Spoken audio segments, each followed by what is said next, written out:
Күйеуім Кореяда жұмыс жасайды. Біреумен жүру мүмкін бе? Қалай ойлайсыз?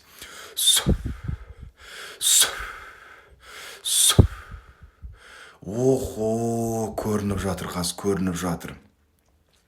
Сіздің күйеуіңіз Сон Хе Гёнмен отыр ғой, күршеп екеу әңгіме айтып, болашақ жайлы жоспар құрып отыр ғой. Не істейміз, қанша балаларымыз болады? Қыз болсын ба, ұл болсын ба, екеу жоспар құрып отыр болашаққа. Сон Хе Гёнмен танисыз ба негізі? Кореяның актрисасы бар. Сол екеу отыр әңгіме айтып, тапчанда аспанға қарап екеу жатыр. Ол келмейді ау, по-моему, Қазақстанға. Үмітіңізді үзе беріңіз. Уже жол актриса менен отыр. Звезда менен отыр Кореяның. Поэтому үмітіңізді үзе беріңіз. Сізге қарамайды ау, жана актрисадан кейін.